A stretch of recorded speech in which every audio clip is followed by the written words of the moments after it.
آنسو صاف کرتے ہوئے وہ بڑبڑائی، ہاں مگر آپ کے والا تو خوبصورت بھی بہت ہے۔ آنٹی جی نے کتاب سے نظر ہٹا کر اینک آگے پیچھے کر کے اس کے والے کو باغور دیکھتے ہوئے تبصرہ کیا۔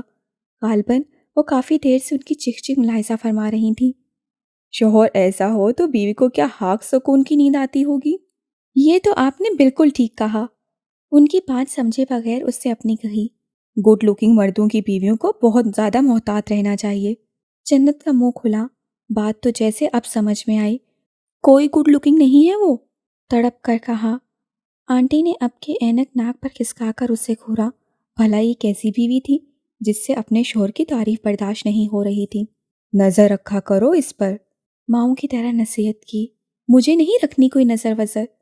بگڑ کر سینے پہ بازو باندھے ٹانگ پر ٹانگ رکھی، کرتا ہے تو کر لے دوسری تیسری چوتھی شادی۔ رونے کے باعث محترمہ کی آنکھیں اور ناک سرخ ہو رہی تھیں۔ آنٹی کو اس کی خودسری پر غصہ آ گیا۔ یہ آج کل کی نوجوان نسل، برداشت تو ہے ہی نہیں ان میں۔ لو بتاؤ، دوسری تیسری چوتھی شادی، یہ بھی کوئی کہنے کی بات ہے؟ اور کل کو اگر دوسری تیسری چوتھی آ گئی تو لگ پتا جائے۔ آنٹی کی برہمی دیکھ کر وہ ذرا مدھم پڑی۔ ابھی تو اس نے یہ نہیں بتایا تھا کہ وہ ماں بننے والی ہے، اور یہ بھی کہ وہ کورٹ میں جا کر کھلا لے گی، پھر شاید وہ جوتا ہی اتار لیتی۔ حارث کو مکمل نظر انداز کیے وہ ان سے باتیں کرنے لگی۔ آنٹی کے پاس بہت سے مفت مشورے تھے۔ انہوں نے ہاتھ تھاما اور شوہر کو مٹھی میں کرنے کی کورس سکھانے لگیں، اور کورس سکھاتے سکھاتے اپنی نند اور جیٹھانی کے قصے چھیڑ کر بیٹھ گئیں۔ جنت ان کے خاندانی سیاست اور مسئلوں میں ایسی الجھی کہ فارس کے ساتھ اپنی لڑائی، غصہ، ناراضی سب بھول بھال گئی۔ اس کا ہرے رنگ کا بیگ پیک اپنے گھٹنوں پر رکھ کے فارس سے بےحاسہ سکھ بھرا سانس لیا۔ 15 منٹ بڑے سکون سے گزرے۔ اعلان ہوا تو اٹھ کر اس کے پاس آیا۔ میرا تو 4th منتھ چل رہا ہے۔ وہ سارے حال احوال یوں دے رہی تھی جیسے کئی سالوں کی ثناءشاہی ہو، اور آنٹی جی بھی تسبیح کے دانے گھماتے ہوئے یوں ہوش ہوئی جیسے وہی نانی بننے والی ہوں۔ پریگنینسی کے حوالے سے بھی نصیحتیں کی۔ جاتے وقت فون نمبرز کا بھی تبادلہ ہوا۔ میں آپ کو بہت مس کروں گی آنٹی، ان سے گلے لگ کر بولی۔ فارس نے نگاہیں گھمائیں۔ سر راہ چلتے کسی سے بھی اس کی دوستی ہو جاتی تھی۔ کاش میری سیٹ آپ کے ساتھ ہوتی۔ ہاں کاش۔ فارس سے ہاتھ پکڑ کر دانت پیسے اور اسے اپنے ساتھ لے جانے لگا۔ صبر نہیں ہے تم میں؟ اسے برا لگا۔ پچھلے 1 گھنٹے سے صبر ہی تو کر رہا ہوں۔ ہاں تو کیا اس میں میرا قصور ہے؟ فلائٹ لیٹ ہو گئی؟ سراسر میری غلطی ہے۔ وہ معترف ہوا اور اس کا ہاتھ گرفت میں لیے آگے بڑھ گیا۔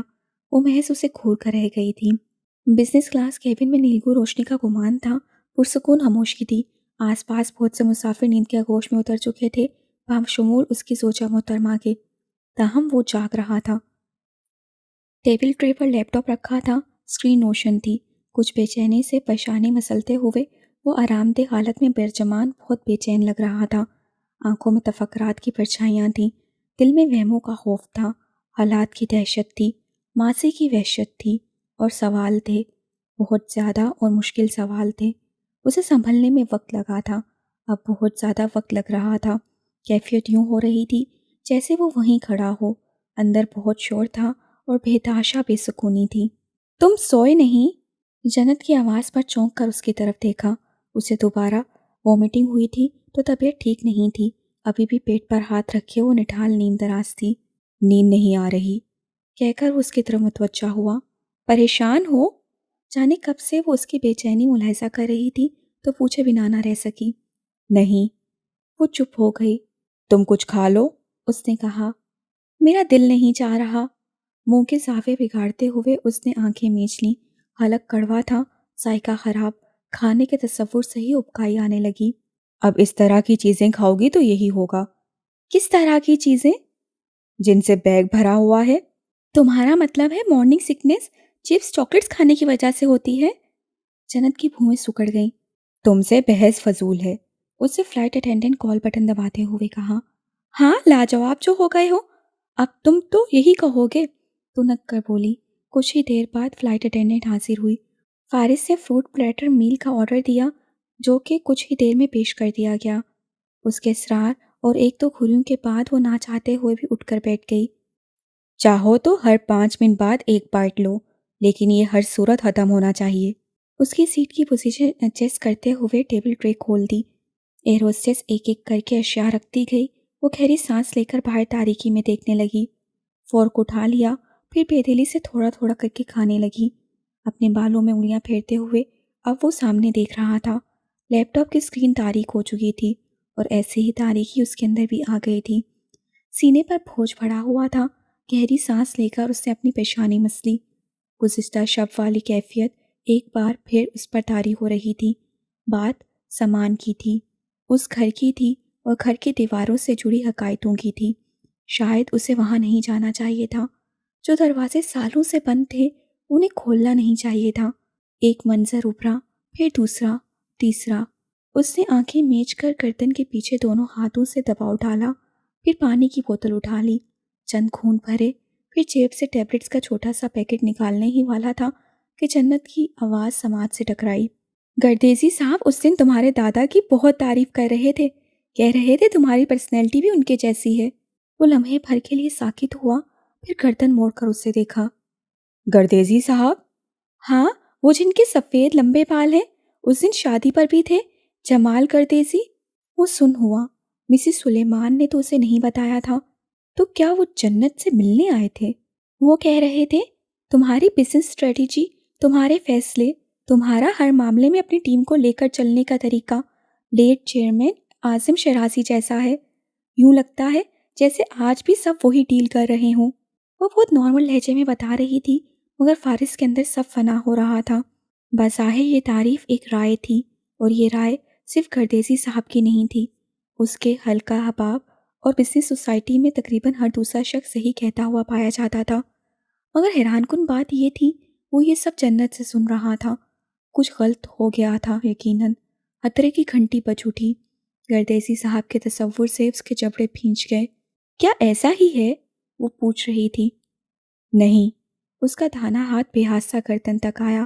اس نے ٹائی کی نوٹ ڈھیلی کر دی، کالر کے بٹن بھی کھول دیے۔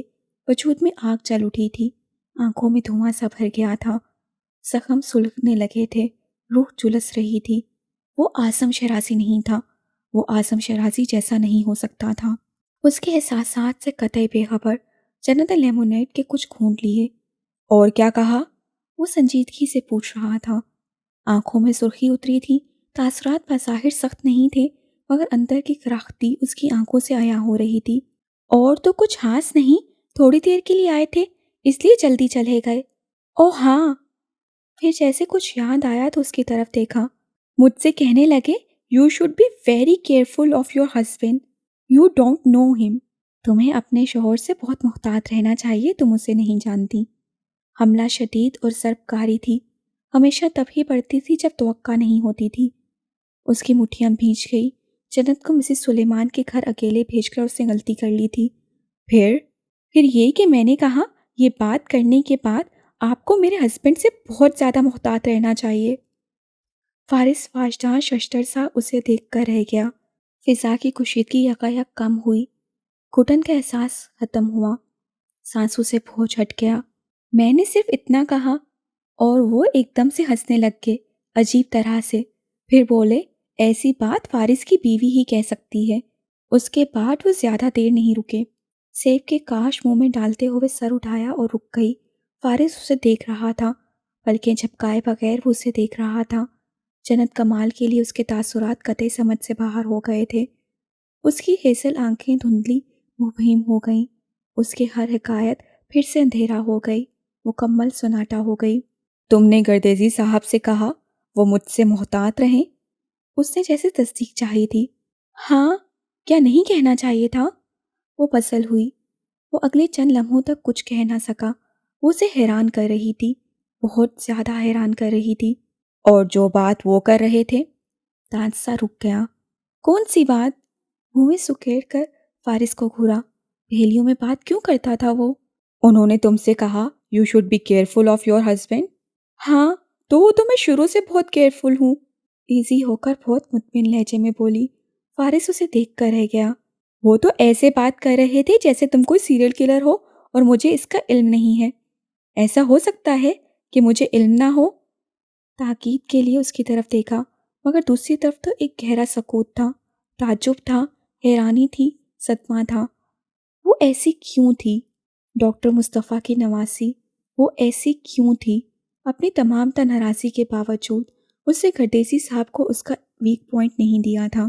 اس نے ثابت کر دیا تھا وہ اس کی ہی بیوی تھی، اس کے ساتھ ہی کھڑی تھی۔